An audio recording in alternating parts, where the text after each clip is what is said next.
ഗോപൻ സ്വാമിയുടെ മൃതദേഹവുമായി medical college ആശുപത്രിയിലേക്ക് ambulance എത്തിയതിന്റെ തത്സമയ ദൃശ്യങ്ങളാണ് ഇപ്പോൾ പ്രേക്ഷകർ കണ്ടുകൊണ്ടിരിക്കുന്നത്. തിരുവനന്തപുരം മെഡിക്കൽ കോളേജ് ആശുപത്രിയിലേക്കാണ് മൃതദേഹം എത്തിച്ചിട്ടുള്ളത്. അല്പസമയത്തിനകം പോസ്റ്റ്മോർട്ടം നടപടികൾ ആരംഭിക്കും. നേരത്തെ സമാധിയായി എന്ന് പറയപ്പെടുന്ന അല്ലെങ്കിൽ സമാധിയിരുത്തി എന്ന് പറയപ്പെടുന്ന കല്ലറ പൊളിച്ചാണ് മൃതദേഹം പുറത്തെത്തിച്ചത്. ഈ മൃതദേഹം ആണ് ഇപ്പോൾ തിരുവനന്തപുരം മെഡിക്കൽ കോളേജ് ആശുപത്രിയിലേക്ക് എത്തിച്ചിട്ടുള്ളത്.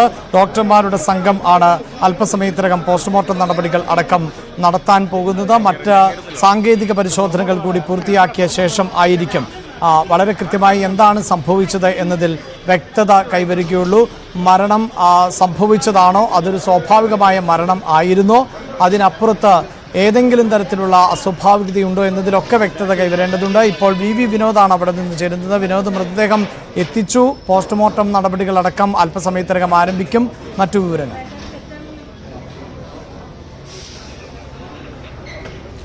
അഭിലാഷ, 6ഓളം പോസ്റ്റ്മോർട്ടങ്ങളാണ് ഇന്ന് മോർച്ചറിയിൽ നടക്കേണ്ടത്. പക്ഷേ ഇത് തന്നെ ആദ്യം നടത്താനുള്ള നീക്കത്തിലേക്കാണ് പോകുന്നത്. ആ നിലയ്ക്കാണ് നമ്മൾ മനസ്സിലാക്കുന്നത്. മൃതദേഹം ഇപ്പോൾ മോർച്ചറിക്ക് മുന്നിലേക്ക് എത്തിച്ചിട്ടുണ്ട്. അകത്തേക്ക് കയറ്റാനുള്ള നടപടിക്രമങ്ങളാണ് പോലീസിന്റെ സാന്നിധ്യം. അതോടൊപ്പം തന്നെ മെഡിക്കൽ കോളേജ് ആശുപത്രി സെക്യൂരിറ്റി ജീവനക്കാർ എന്നിവരെല്ലാം തന്നെ ഇപ്പോൾ ഈ ആംബുലൻസിന് അടുത്തെത്തിയിട്ടുണ്ട്.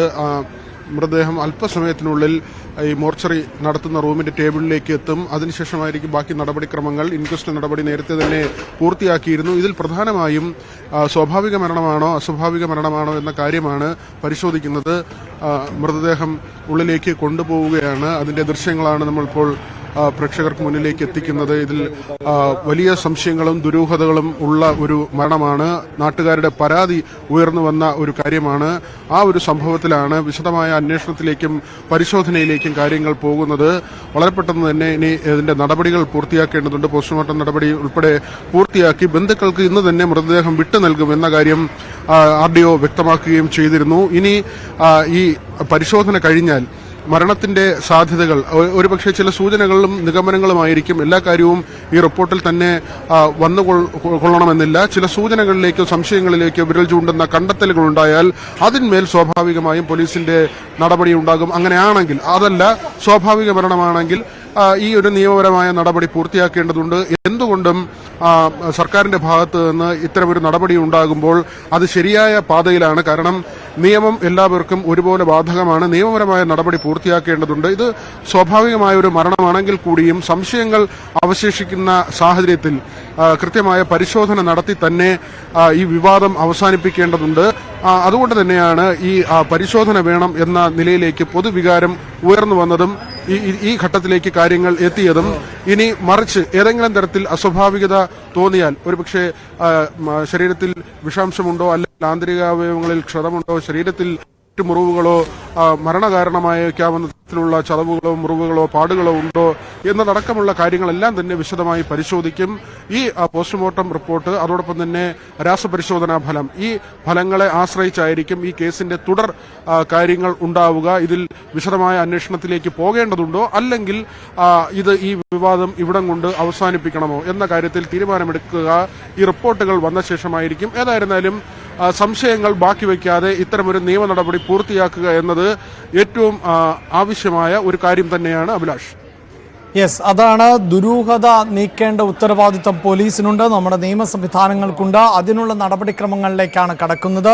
അല്പസമയത്തിനകം പോസ്റ്റ്മോർട്ടം നടപടികൾ ആരംഭിക്കും. അതിൽ ആണ് കൂടുതൽ വ്യക്തത കൈവരികയുള്ളൂ. അതായത് ഗോപൻ സ്വാമി സമാധിയായതാണ് എന്ന് അദ്ദേഹത്തിന്റെ കുടുംബാംഗങ്ങൾ പറയുമ്പോൾ ആ മരണത്തിൽ ഏതെങ്കിലും തരത്തിലുള്ള അസ്വാഭാവികതയുണ്ടോ? നേരത്തെ വിനോദ് സൂചിപ്പിച്ചതുപോലെ അദ്ദേഹത്തിന് ഏതെങ്കിലും തരത്തിൽ ഭക്ഷണ പദാർത്ഥത്തിൽ മരണകാരണമായേക്കാവുന്ന ഭക്ഷണം എന്തെങ്കിലും അദ്ദേഹം കഴിച്ചിട്ടുണ്ടോ? അതല്ല എങ്കിൽ അദ്ദേഹത്തിൻ്റെ ശരീരത്തിൽ മുറിവുകളോ ചതവുകളോ ഉണ്ടോ? മരണകാരണമാകുന്ന തരത്തിൽ മർദ്ദനം ഏറ്റിട്ടുണ്ടോ? ഇതെല്ലാം പരിശോധിക്കേണ്ടത് പോലീസിന്റെ ഉത്തരവാദിത്തമാണ്. ഒപ്പം സാങ്കേതികമായ നടപടിക്രമങ്ങൾ കൂടി പൂർത്തിയാക്കുമ്പോൾ മാത്രമാണ് അങ്ങനെ ഏതെങ്കിലും തരത്തിൽ ആണോ മരണം സംഭവിച്ചത് എന്നതിൽ വ്യക്തത കൈവരികയുള്ളൂ. അതിൽ വ്യക്തത വരുന്നതിന് വേണ്ടിയുള്ള പരിശോധനകളാണ് ഇനി നടക്കാൻ പോകുന്നത്.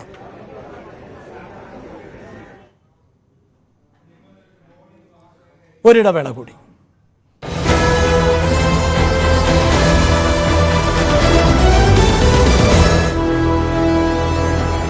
കുടുംബത്തിന്റെ പ്രതികരണം അല്പസമയത്തിലേക്കും, അതായത് പോലീസ് ഇപ്പോൾ നടത്തിയിരിക്കുന്ന നടപടിക്രമങ്ങളിൽ കുടുംബത്തിന്റെ ഭാഗത്തു നിന്നുള്ള പ്രതികരണം അല്പസമയത്തിനകം ലഭിക്കും. സബ് കളക്ടർ ആൽഫർഡ് മാധ്യമങ്ങളെ കണ്ടിരുന്നു. അദ്ദേഹം പറഞ്ഞത് എല്ലാ നടപടിക്രമങ്ങളും നിയമവശങ്ങളും എല്ലാം ാണ് അങ്ങനെ ഒരു നടപടിയിലേക്ക് തങ്ങൾ കടന്നത്. അതിനോട് കുടുംബം സഹകരിച്ചിട്ടുണ്ട്. വിശദമായ പരിശോധന പോസ്റ്റ്മോർട്ടം നടത്തിയതിനു ശേഷം മാത്രമേ കൂടുതൽ വിവരങ്ങൾ ലഭ്യമാവുകയുള്ളൂ. മറ്റു വിശദാംശങ്ങളിലേക്കൊന്നും കടക്കാൻ അദ്ദേഹം തയ്യാറായിട്ടില്ല. ഒരുപക്ഷെ കുടുംബത്തിന്റെ ഭാഗത്ത് നിന്ന് ഇതുമായി ബന്ധപ്പെട്ട ഇനി നടത്താനുള്ള പ്രതികരണമാകും ഏറ്റവും പ്രസക്തമായി മാറുക. കഴിഞ്ഞ ദിവസം പോലീസ് നൽകിയ സൂചന അനുസരിച്ച് കുടുംബം സഹകരിക്കുന്നു അവരോട് എന്തായിരുന്നു പറഞ്ഞത്. ഒരുപക്ഷെ ഗോപൻ സ്വാമിയുടെ ഭാര്യയോ അല്ലെങ്കിൽ മകനോ ആയിരിക്കാം മാധ്യമങ്ങളോട് സംസാരിക്കുക. ഈ വീടിന് മുമ്പിൽ കാത്തു നിൽക്കുകയാണ് എല്ലാവരും. അകത്ത് വലിയ പോലീസ് കാവലുണ്ട്. ഈ പ്രാഥമികമായ ഇൻക്വസ്റ്റ് നടപടികൾ കല്ലറ പൊളിച്ച് നടത്തുന്ന സമയത്തെല്ലാം പോലീസിന്റെ കൃത്യമായ കാവലിൽ തന്നെയായിരുന്നു വീടും പരിസരവും. ഈ കുടുംബാംഗങ്ങളുടെ ഭാഗത്തു നിന്ന് പ്രതിഷേധങ്ങൾ ഉണ്ടാകാനുള്ള സാധ്യത കണക്കിലെടുത്തുകൊണ്ടാണ് കൂടുതൽ വനിതാ പോലീസ് ഉദ്യോഗസ്ഥരെ അടക്കം വീടിന്റെ പരിസരത്തും അകത്തുമായി കൂടുതലായി നിയോഗിക്കുന്ന ഒരു സാഹചര്യം ഉണ്ടായത്. ഒരുപക്ഷെ ഈ പോസ്റ്റ്മോർട്ടം നടപടികൾ ഇവിടെ വെച്ച് തന്നെ നടത്തുമോ എന്ന ആദ്യഘട്ടത്തിൽ സംശയമുണ്ടായിരുന്നു. പക്ഷേ മൃതദേഹം ജീർണിച്ച അവസ്ഥയിൽ ആയി